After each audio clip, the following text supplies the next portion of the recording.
Now, whenever we talk about gases, there's a temperature component. And that temperature component is in a different scale than what you're used to. Now, when we came into this class, we started using Celsius or centigrade, which is different. Our country uses Fahrenheit, the rest of the world uses Celsius, degrees C. However, we're going to be using yet another temperature system in here. We're using one called the absolute temperature scale. And it's called Kelvin or K. So anything gas related with the temperature component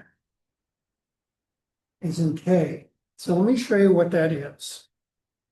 All right, first of all, any of the temperatures we're going to be dealing with is a metric for measuring the energy of movement, because everything moves at the atomic level, except at one point. That is absolute zero. There is no movement. Now, it's extremely hard and expensive to get close to zero. They have big machines and special rooms and all this fancy stuff. And strange things happen also. So if we look at Celsius, water boils 100 degrees, water freezes at 0. Very straightforward. Fahrenheit, water boils at 212 and freezes at 32. Very arbitrary. One of the advantages of working at a museum is we're working at a gorgeous museum. One of the disadvantages is, okay, so if we look at this in terms of this new scale, Kelvin, water is going to freeze at 273 degrees Kelvin. 273.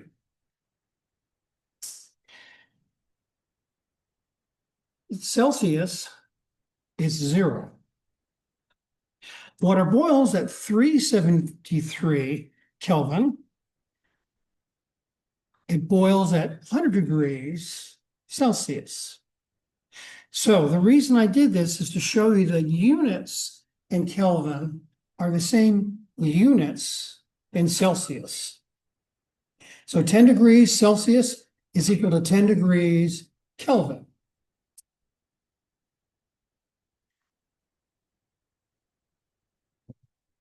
Yes.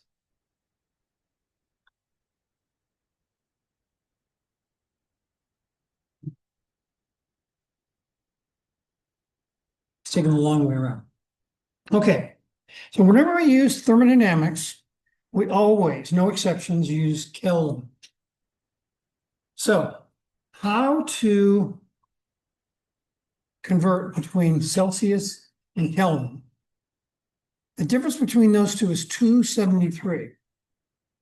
Now, which is higher, Kelvin or Celsius? For Kelvin? Okay, so if we look at water freezing, Kelvin is 273, Celsius is 0. So which is higher? Kelvin is. So whenever we want to convert from C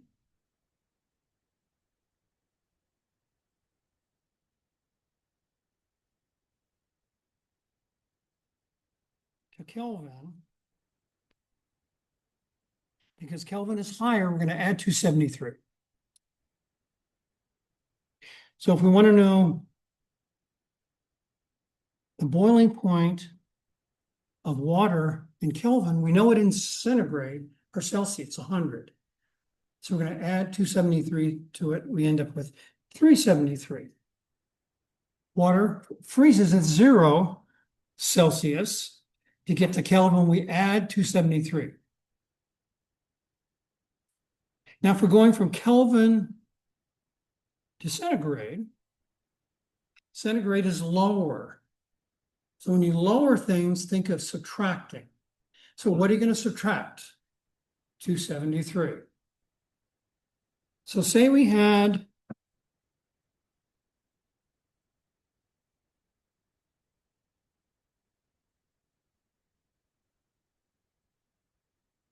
(400 degrees Kelvin. How many degrees is that in centigrade? Now think to yourself, which is higher, Kelvin or centigrade? Kelvin is to go from someone higher to something lower, we have to subtract. And what are we going to subtract? 273.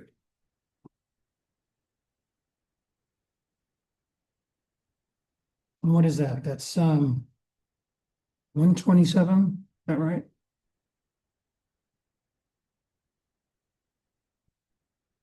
Yeah, 127. Okay, does that make sense? So what is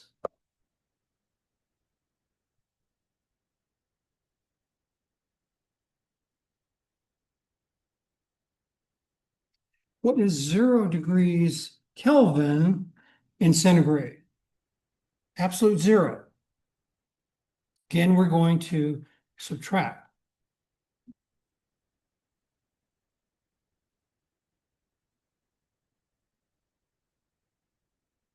So that's minus 273.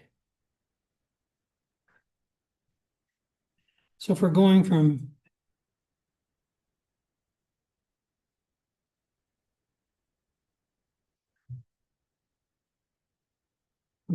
centigrade or Celsius to Kelvin, Kelvin is more, right? It means we're going to add then. What are we going to add? 273.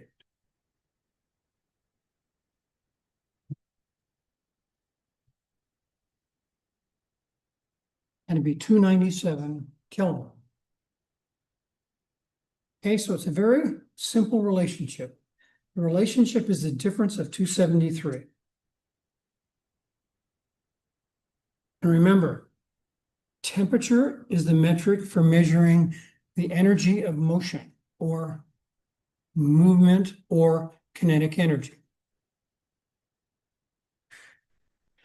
Higher the temperature, the more movement the molecule's making. Okay, so does that make sense?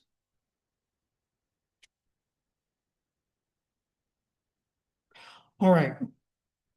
So let's see how that applies to gases. Are there any questions before I move on? So as far as our class is concerned, the only time we're going to be using Kelvin is with gases. When you get to your next class, you're going to be using it in some other things. Anything thermodynamic, like colligative properties, Gibbs free energy, potential energy, all those things we're going to be using Kelvin if it's a temperature component. Yeah.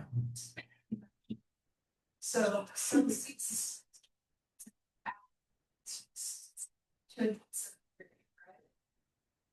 It's always 273. And think to yourself before you do any adding or subtracting, which is always bigger? Kelvin. That means you have to add to get there. So Celsius is basically Kelvin, like mess with it a little bit to make sure it's more like water. I'm getting that a little bit. I'm not sure your question. That's fine. You have lab today? Ask that in lab. Okay, all right, so let's go on now to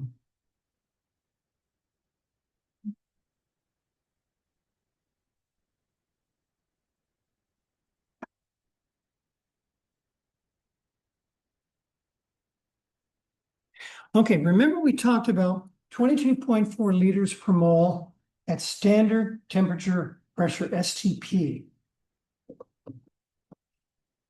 What if it's not at STP? Then you've got to use this relationship here.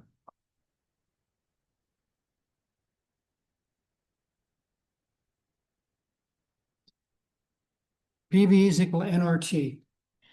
P is pressure, and you can use different units of pressure. We're going to be using atmosphere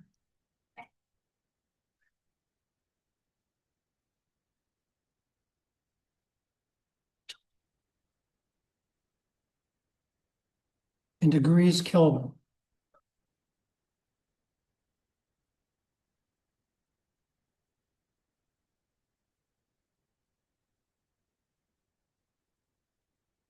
N is the number of moles of that gas.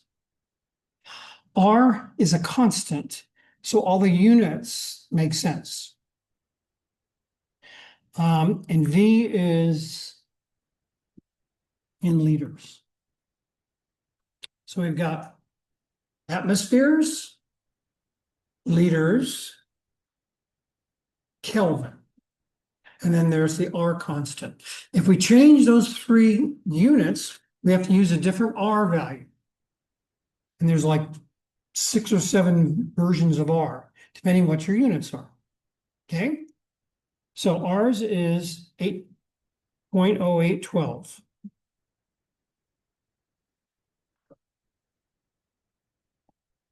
So the units are degrees Kelvin over atmosphere liters.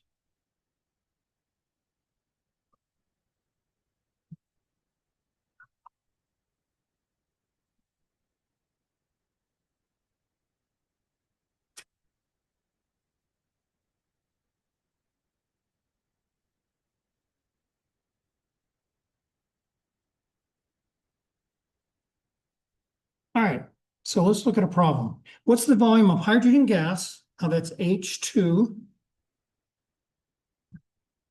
at 34 C and 2.3 atmospheres. So we're going to solve for V from PV is equal to nRT. V is equal to nRT over P. So if the N is not specified or doesn't change, we're going to assume it's 1 mole. Okay. It's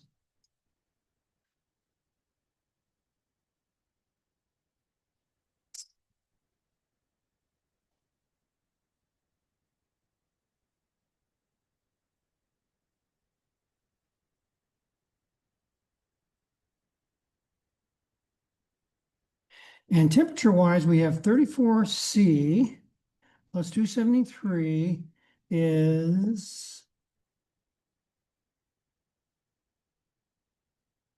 307.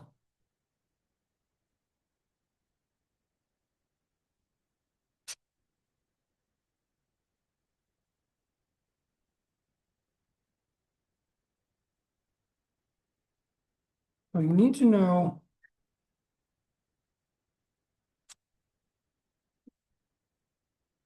two things about gases. 0.0812 for the units we're using in this course. And secondly, PV is equal to nRT. You need to know both of those.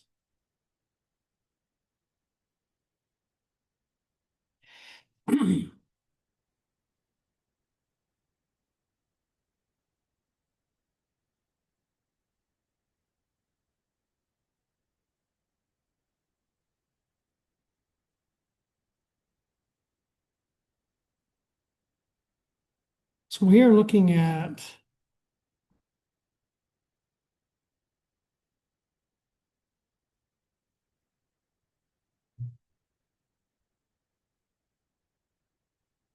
so how many sig figs should that be?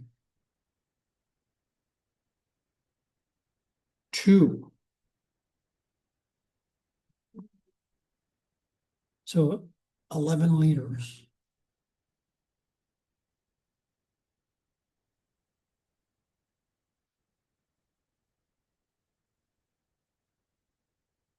Okay, and so that's various forms. Let's do another. Are there any questions about that? Yeah,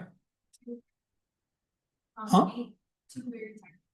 ATM is, that, right.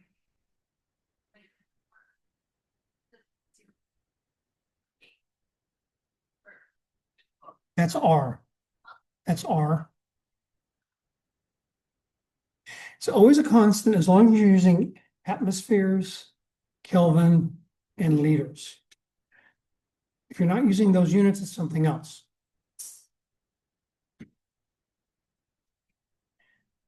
Kelvin, liters, atmospheres. Oh,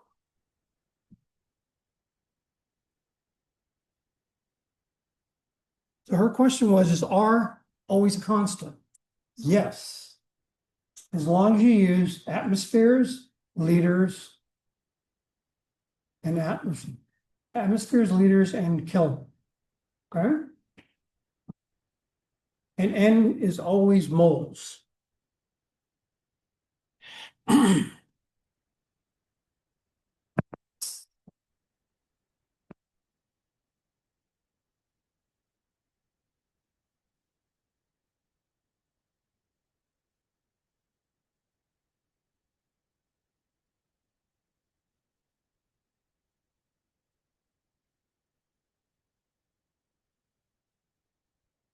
Okay, so let's do one more here.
Okay, so you've got a balloon.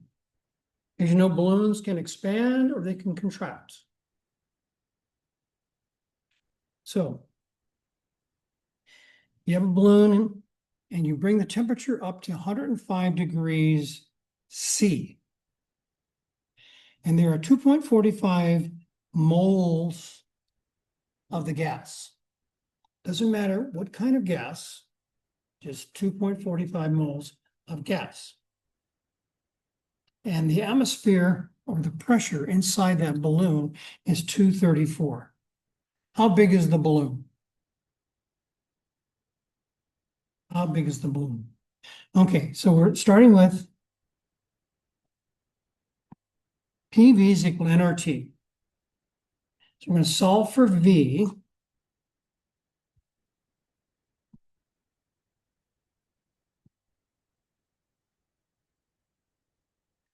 So N is 245. R is 0.812.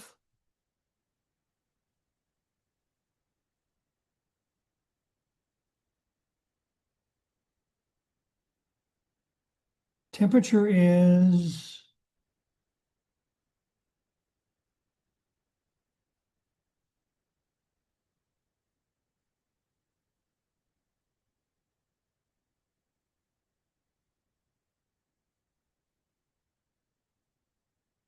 and the pressure is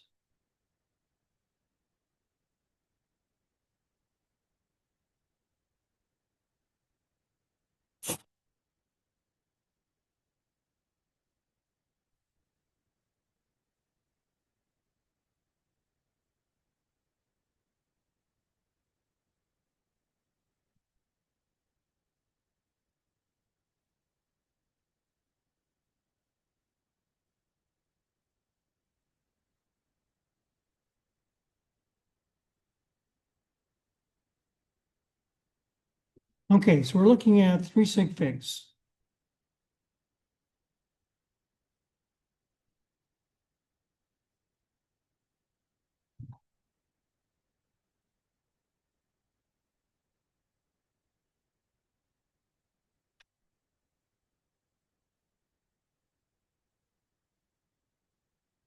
Now, when you get into 1A particularly, when you're talking about gases, there's a huge chapter on gases called the kinetic theory of gases.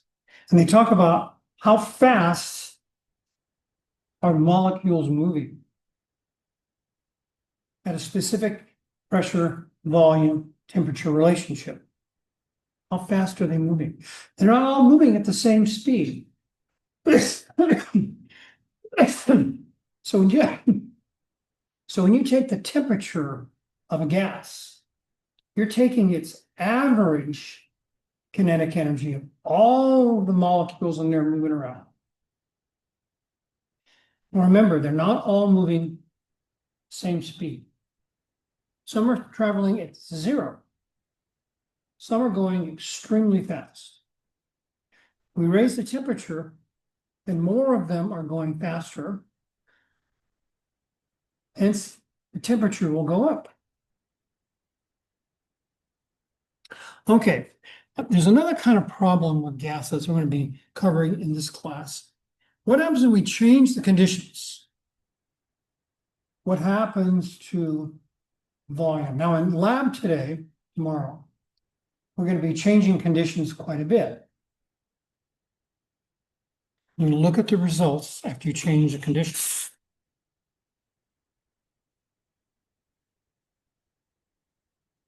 Okay. So whenever we change conditions, we have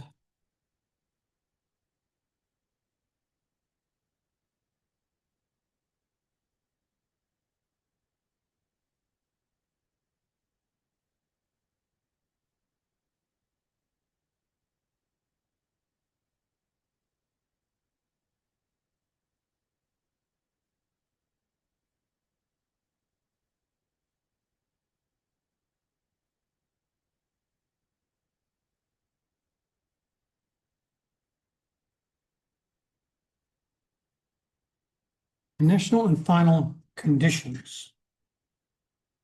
Initial is what you start with, final is what you end with. Okay. So we're going to use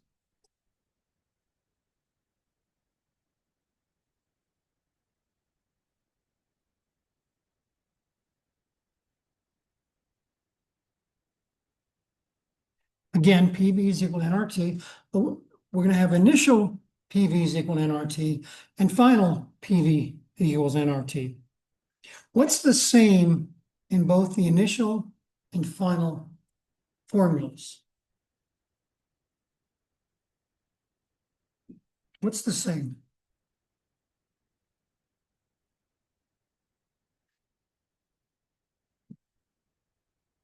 Did you say R? No. N could be different, T could be, but what doesn't change? The constant. The word constant means it doesn't change. So R is exactly the same, 0.0812 in both of them. So now we know something is the same, so we can set them equal to one another. So we have, if we solve for R,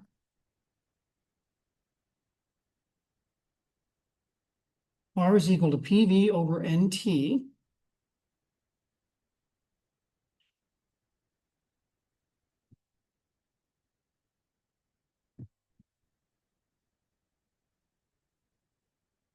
I'm going to call that I for initial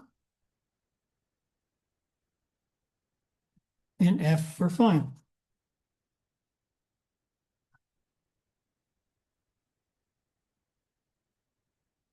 So now we have a new equation.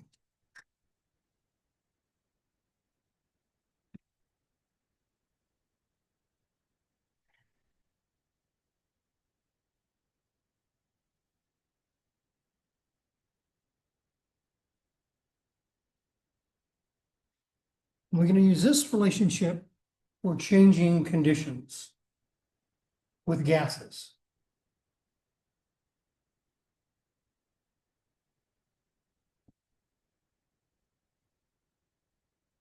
Now, if something doesn't change, we can cancel it out. For example, if we have a balloon, a sealed balloon, at one temperature, we change the temperature. If it's sealed, that means the number of moles doesn't change. So N sub I and N sub F are equal. So they cancel out.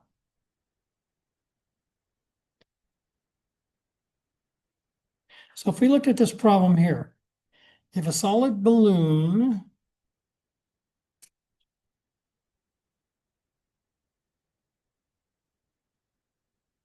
at 5, 6 liters, 34 degrees C, 2.3 atmosphere is heated to 66 degrees, what's the final pressure?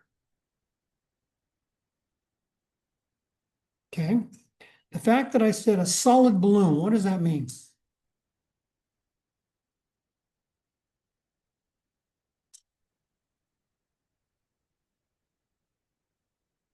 That's like a balloon made out of steel.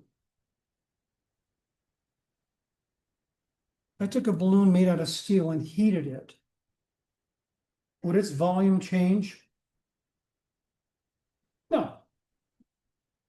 So the volume initial equals the volume final.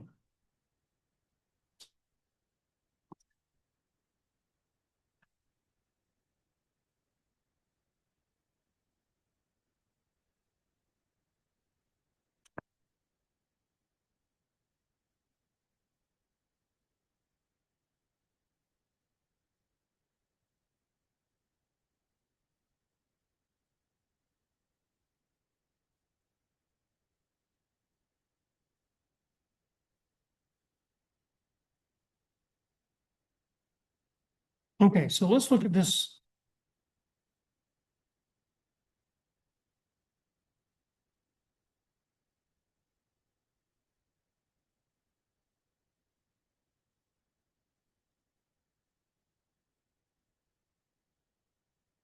Okay, so the volume does not change because it's solid or it's like steel. So that means we can cancel out the volume. What else is constant? Or is there anything else that's constant? Maybe I should ask. Huh? No, pressure's actually going to change. When you heat gases,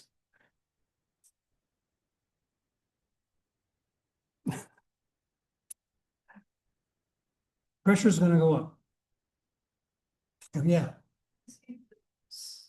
moles, yeah. Because it's solid, nothing goes in and nothing comes out. So the moles cancel. So now we have pressure is going to change, temperature is going to change. So now we have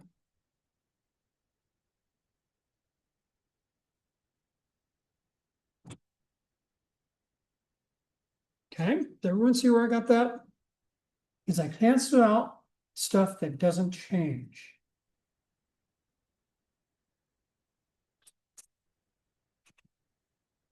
Okay, so what's the pressure initially? 2.3 atmospheres.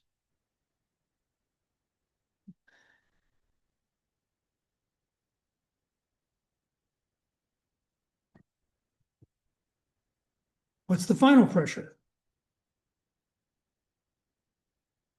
We don't know. Okay, what's the initial temperature?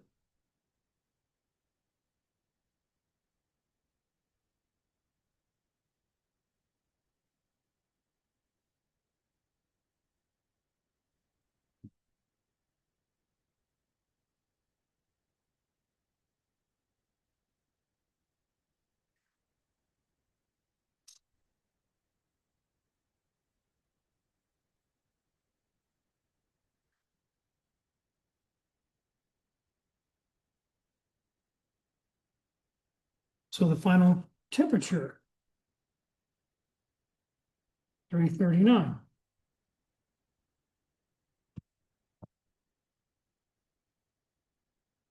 And volume is the same on both of them, canceled out. We haven't let moles in or moles out, so n's the same. So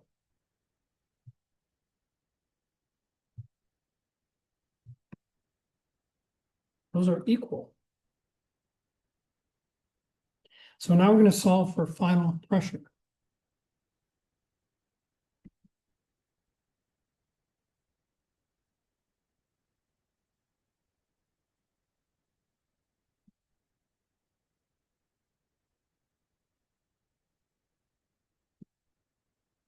Notice, K's cancel, what does it leave us? Atmospheres. So the units make sense.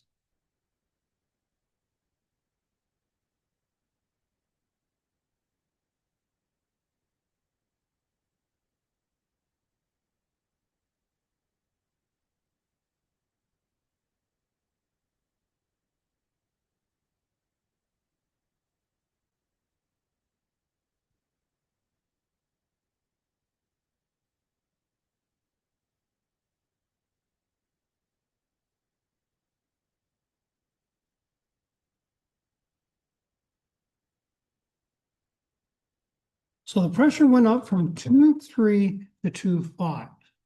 Now, does this make sense? When you heat something, what do the molecules do? Do they slow down or speed up? They speed up. Okay, they speed up. Now, if you had a temperature or a pressure gauge on that, those faster moving molecules are going to hit the pressure gauge more often and harder.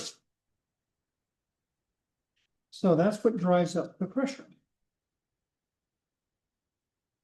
Temperature. Notice temperature went up.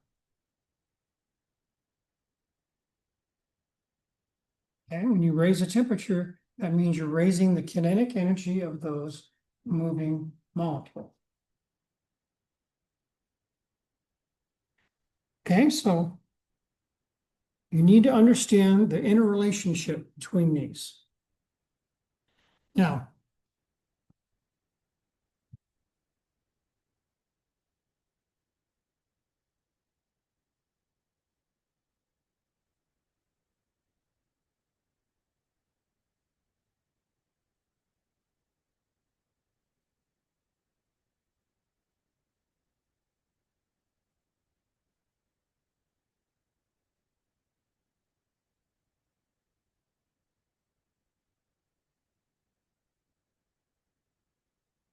R again is constant.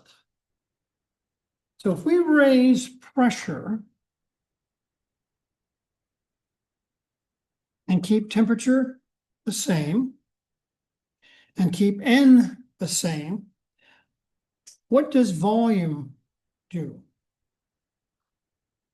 Does it go up or down or stay the same?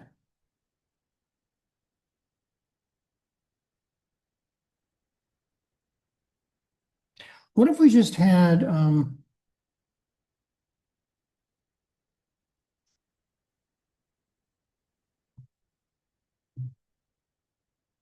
because N and T stay the same.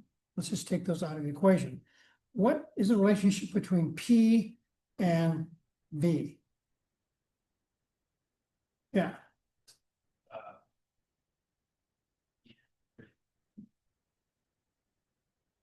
That pressure increases, keep from flying, pull that. if pressure goes up, this is R. R stays the same. So if one goes up, what must the other do? Goes down. So PV is like this. So that means P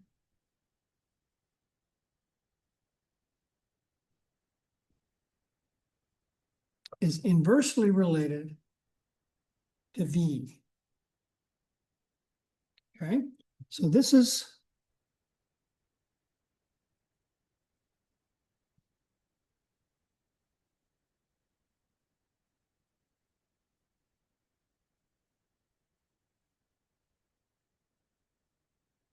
Okay. Reason why they're inversely related is because when you multiply them together, they have to equal the same R, regardless of what P and V do. So one goes up, the other's got to compensate by going down.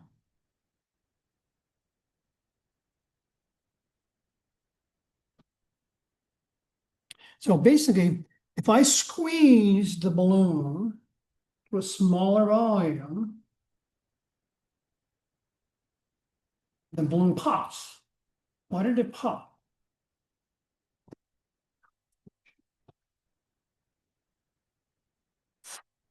I know all of you wondered that.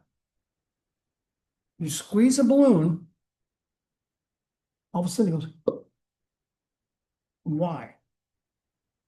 Yeah, Volume. okay. We haven't changed the temperature. We haven't introduced any moles of gas. All we've done is we reduce the volume. So what must the pressure do? If the volume goes down, pressure must go up. It goes up to the point where the balloon bursts. That's why squeezing the balloon, reducing the volume, jacks the pressure up. Now in lab, you're going to do a lot of little bitty experiments to determine these relationships. Okay, so I want you to pay close attention to these. Okay, so let's look at this again. Okay. If P goes up, excuse me, if P remains the same, N remains the same,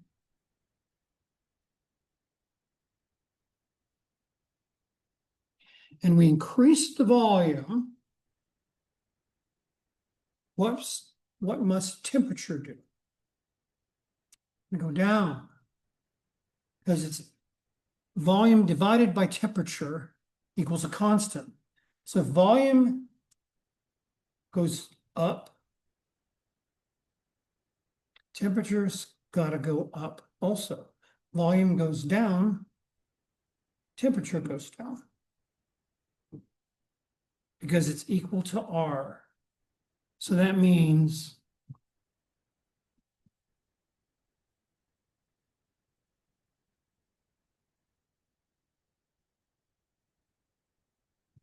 remember, pressure's constant now. So that means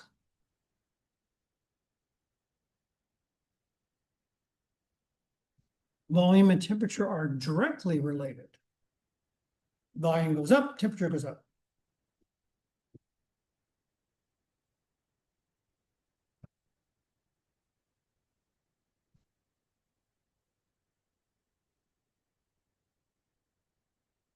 What about P and N? Yeah, So, when- because pressure is related to volume for temperature, then when the pressure goes with the temperature. yeah, to maintain up here, to maintain a constant pressure,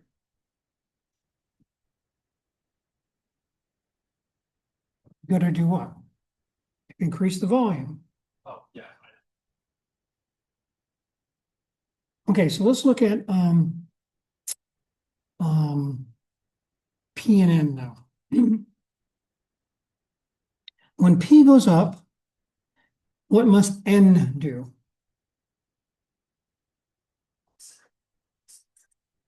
It also goes up.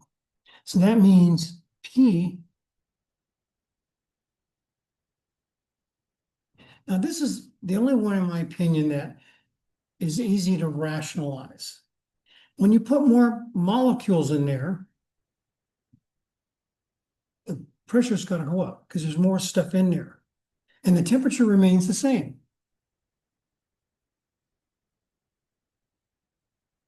So you're going to be exploring today in lab pressure, volume, temperature. Also, you're going to be looking at pressure and temperature also, and pressure, and the number of molecules.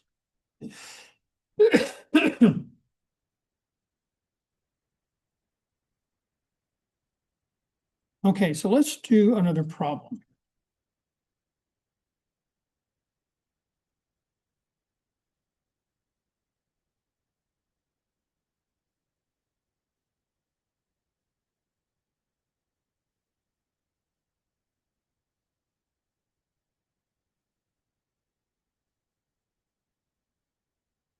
Okay, again, I'm saying solid balloon.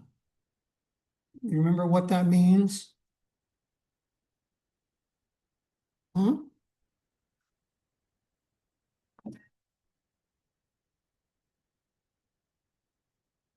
The volume does not change, right?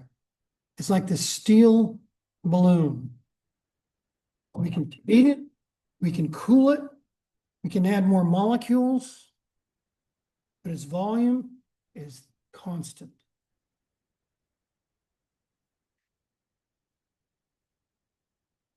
Okay, so again, so that's volume.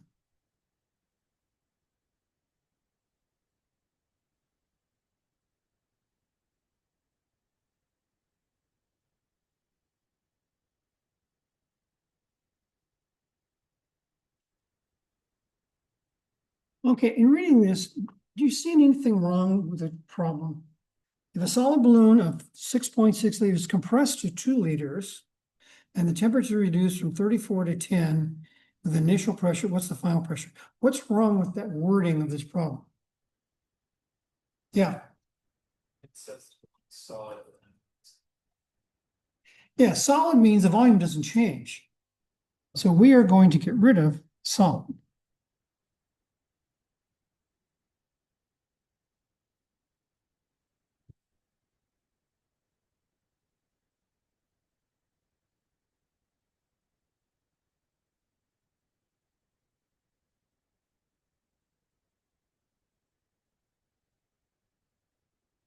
All right, now it makes sense.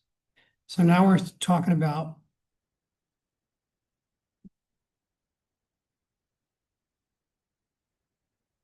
okay, so we have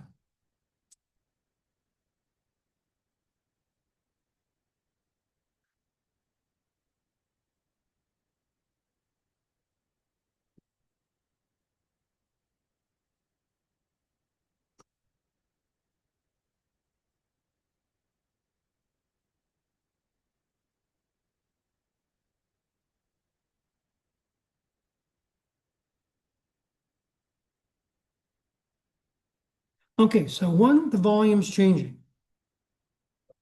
So it's going from 5.6.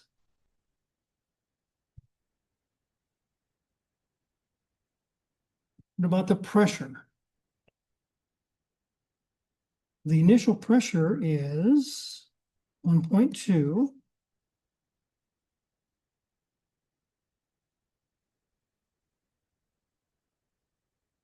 And don't know what the final pressure is. Temperature is changing. Temperature goes from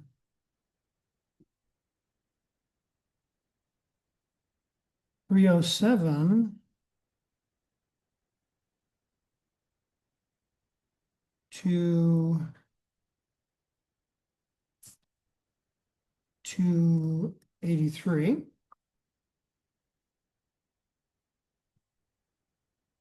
What about N? Does N change? No. So we can forget about N.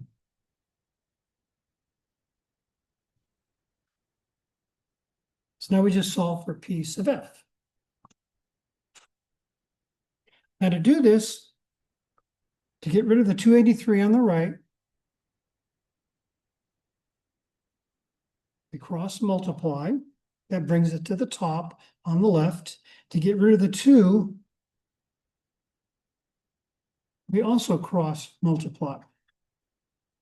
Whenever we cross multiply, the relationship between numerator and denominator flips. So if it's on the top, it goes to the bottom. If it's on the bottom, it goes to the top. So this is on the top, meaning it goes to the bottom. The 283 is in the bottom, meaning it goes to the top. So we have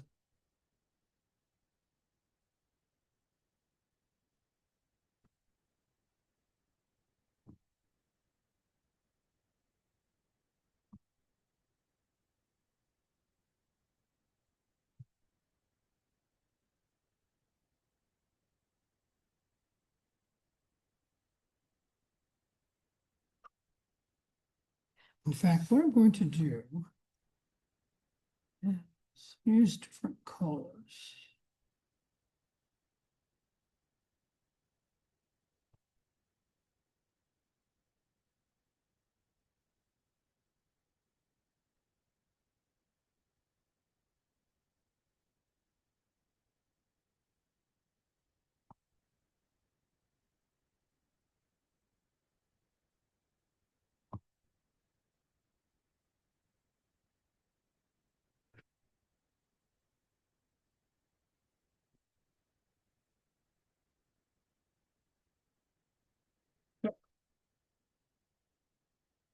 Okay, who does not understand that cross multiplying bit? I remember that from your algebra class. All right, so that's our final pressure.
Okay.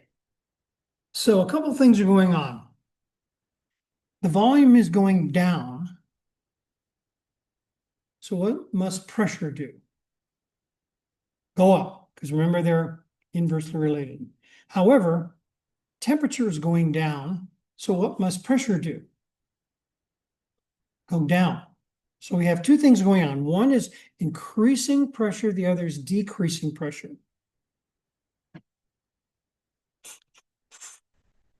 And guess which one?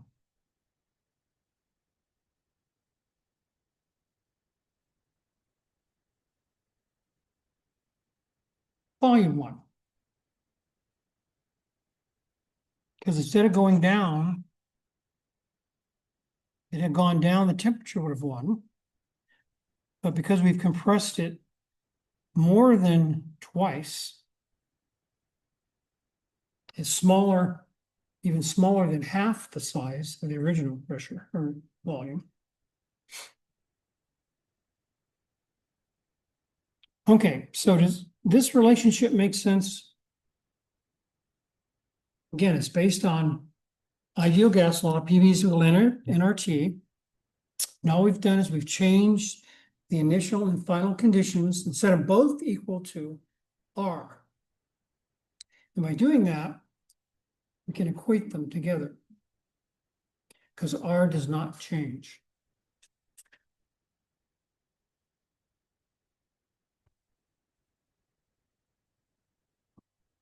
Okay, so let's do one more.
Okay, the balloon in the top of Donner Pass, 23.4 liters. Bring it down to Rockland. What's this new volume? Temperature of the pass was 23 degrees C. Rockland's temperature was warmer, of course. 30.1 degrees. Top of the pass was less than 1 atmosphere because it's higher at 0.97, not 0.976 atmosphere. Rockland was pretty much atmospheric pressure of 1.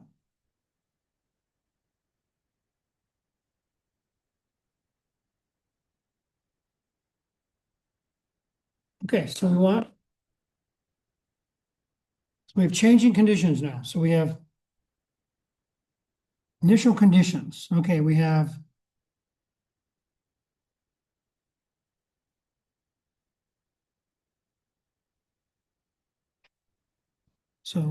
pressure at the top is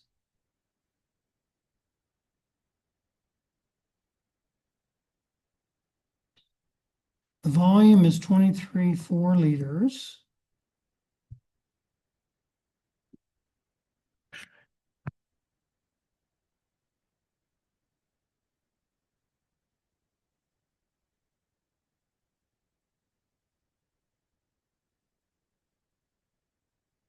Okay, did the number of moles change? No. And then temperature at the top is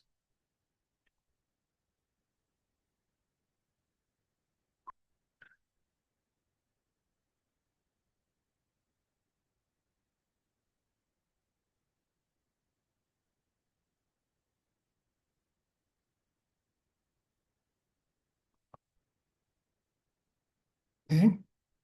We don't know what the volume is, so that's going to be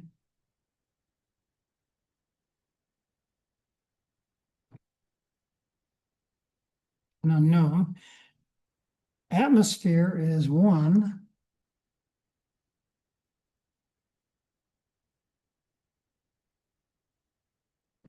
Temperature is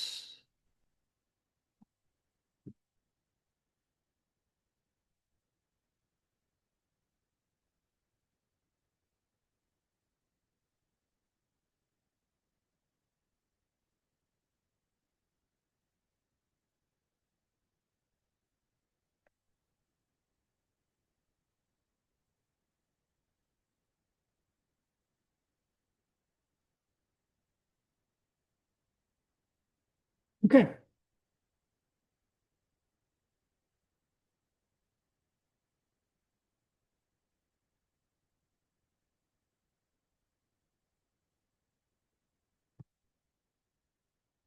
So we're going to solve for V.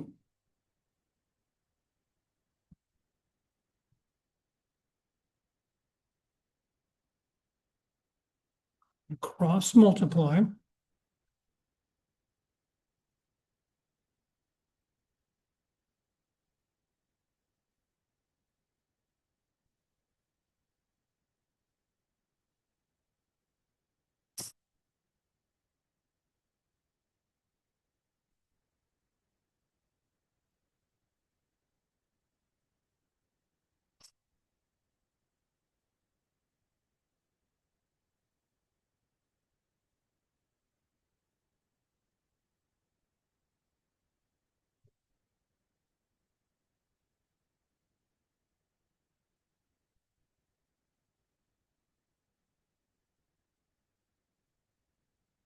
Notice now we have K's cancel, atmosphere cancels, it leaves us with liters.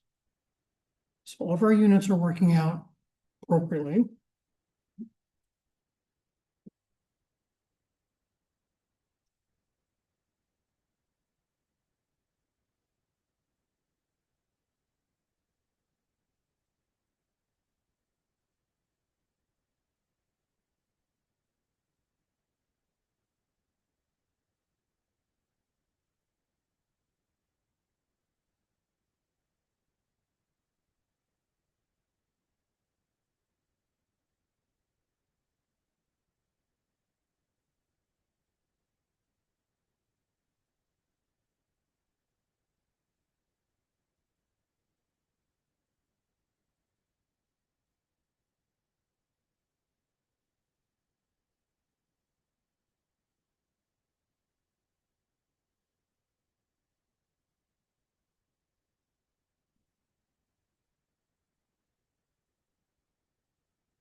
So.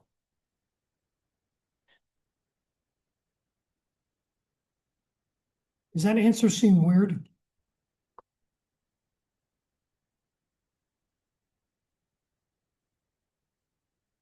You're saying it doesn't look weird. So the volume didn't change. But pressure changed. Temperature changed. So basically the change in temperature, the change in pressure cancel each other out. That's why the volume didn't change.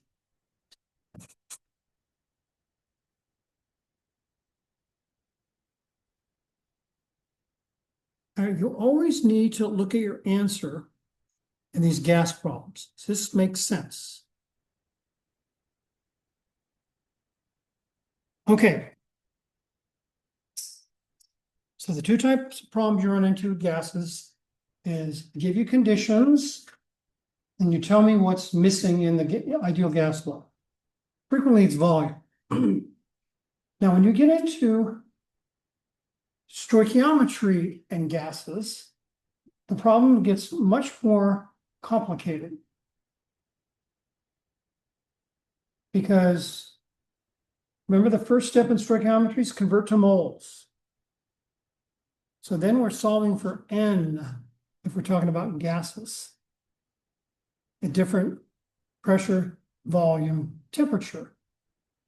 That'll be our first step.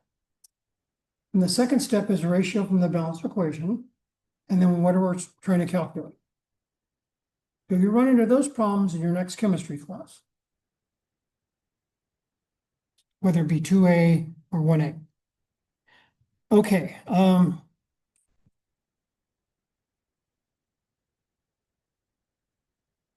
And then also,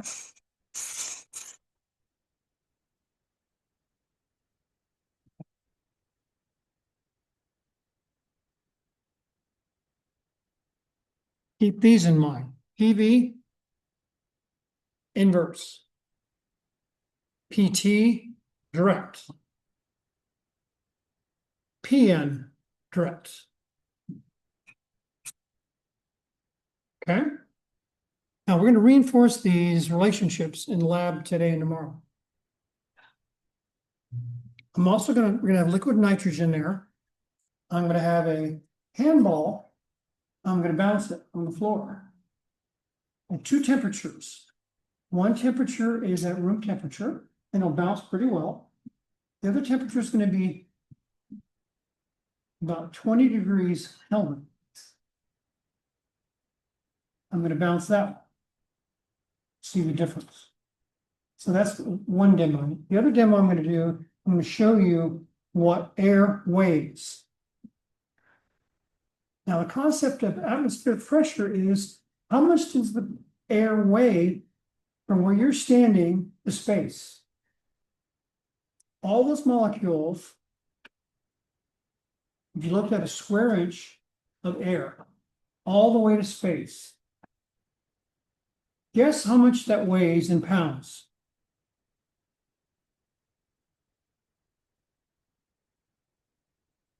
24 pounds. But it doesn't seem like 24 pounds. Why doesn't it seem like 24 pounds? Seems like nothing. Yeah. Sorry? That. Why? Why?